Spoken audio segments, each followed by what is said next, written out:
This program is presented by University of California Television. Like what you learn?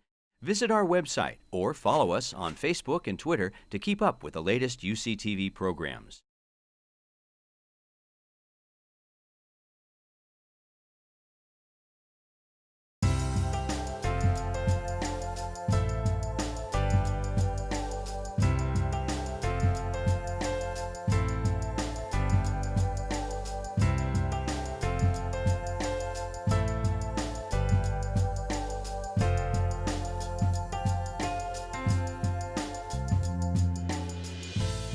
We're going to continue on here on this theme of access and appropriate first access.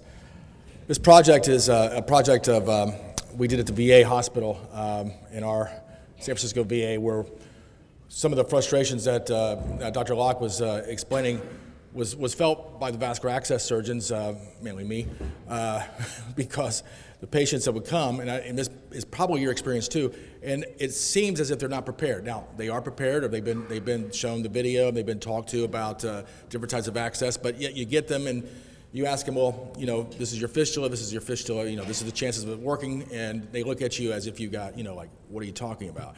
So we wanted to start a project that would help educate the patients, save the vein, and also try to develop a model to predict the rate of progression, and so we can make a better informed decision when they should be referred to the vascular access surgeon. That was all, just those three things, very simple, which was turned out to be kind of a huge project. But the clinical issue is this: patients referred too late to the vascular access surgeons and are not knowledgeable about AV fistulas and their complications. This is a perceived, end user, into the food chain perception. The consequence is, as we just heard, the initiation of dialysis 80% on a catheter. The white snake, as we just heard. Time in clinic to explain pros and cons of hemodialysis vascular access, and we just thought we would address this with the patient network in Vision 21. So it has 6 medical centers. We have 400,000 veterans, 2.5 million primary care visits annually, and 32,000 patients with CKD 3 and 5. VA hospitals are a great place to study this problem. Most of them get their surgery. They may not get dialysis within the VA system, but they at least get their surgery in the VA system. The VA is also great because it captures the data, and this is a business intelligence report, dashboards, database, and data processing center, but it all really starts with the clinician and the patient. And it goes both ways into our electronic medical record system, which we call CPRS. But every single night, Vista, which is the main operating system, CPRS is just the interface, at 7 p.m. it downloads all the data that we put in that day. So every day it's updated at 7 p.m. It's really quite unique of any system that I know of. So these are our goals. Pre-dialysis education, and that's a whole nother talk, and I'm not going to mention too much about that. Identify the key metrics to decrease CKD progression. Others have done this, Tangri, and et cetera, but we wanted to see if the veterans were unique in that sense. And then save the vein. And save the vein was as simple as just putting a bracelet on and say, no IVs in this arm.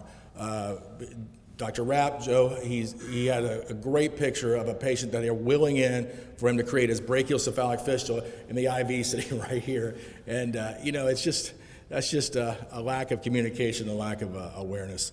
So this is where we started, and this is kind of a bad slide, but if you look, you'll see a bunch of dates along the x-axis, so to speak, and you see. All we're looking for is patients who've had their blood pressure checked and are within guidelines on these dates, and we were shooting for 95% blood pressure creatinine checked every 3 to 6 months and once every year. So that's all we were wanting to get, 95% of these patients who had CKD4, and you can see that we got to about 80%, and we just couldn't, even with education, notes, and whatever, we just couldn't get quite up there. And that would be the most fundamental thing that you would think that these patients would receive is a creatinine check.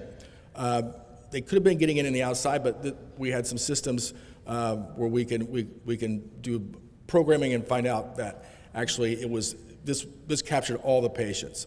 So what we did was we looked at our Visit 21 patients in a time frame between, this was 2000 and 2007, so we went back in time, and they had to have 3 EGFRs. So we didn't want the acute people who were coming down. We wanted stable EGFRs between 25 and 35. They had to be within 8 months of each other, and they all had to be within that range. If they were, they could be in this study. What we found is we had 2,445 patients with 359 progressing on into end-stage renal disease and 1,079 into death. Of these end-stage renal disease patients, 230 experienced end-stage renal disease alone, and then the breakdown of the patients who died, 950 developed end-stage renal disease before they died, or 129 developed end-stage renal disease and death, and the 950 just death. So one thing you first see is death way outweighs end-stage renal disease in this population of CKD4 patients who had an EGFR between 25 and 35. By the way, the mean of our cohort was exactly 30.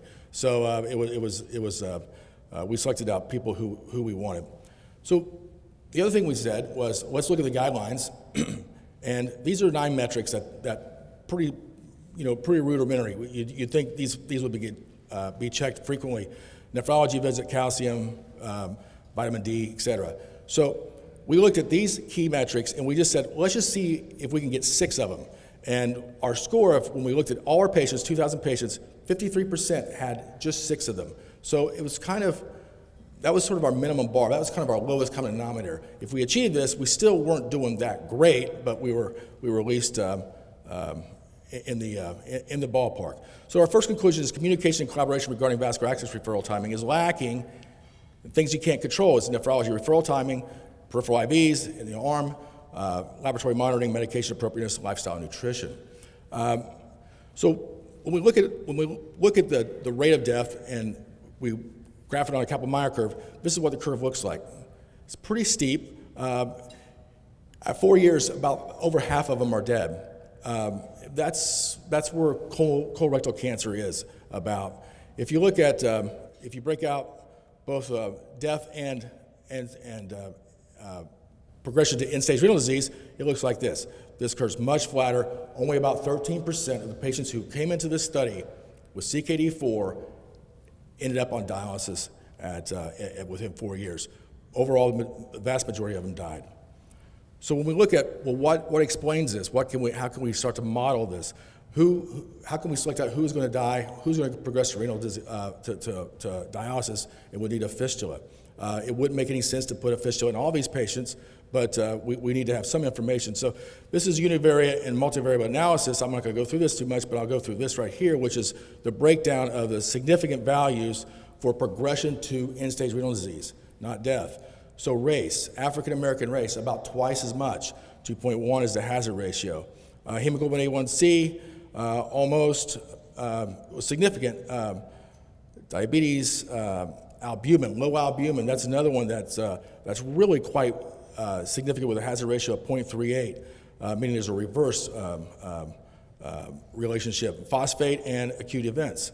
So these are the things that actually predict who's going to progress. And what you immediately notice is that there's some of them that are modifiable. Now, whether modifying the albumin or changing one of these things would actually slow the progression, we don't know. But it is interesting.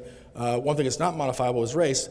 And you can see the EGFR decline is 2.31 per year in the non-blacks, but 3.96 in the blacks. Why is that? We don't really have a good idea, but that's the way it is in the VA hospital. So a lot of data here and a lot to go through, but basically our conclusions were veteran patients are not referred to nephrology specialist care in a timely fashion. So it's not just that they're not coming to us, they're not coming to the nephrologist. They're not getting the expert care that they need.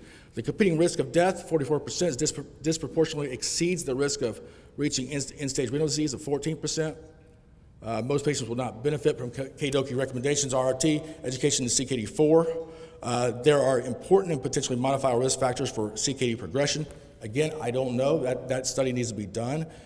More data needs to be analyzed and determine the increased progression of black patients, and national-wide VA data is now being used to test and validate what we call a scorecard and try to increase its discriminatory ability to pick out who's going to go ahead on to dialysis, who would die, who's at risk for, who needs a fistula, that type of thing. So it's a start, and we're looking at it, and stay tuned. Thank you very much.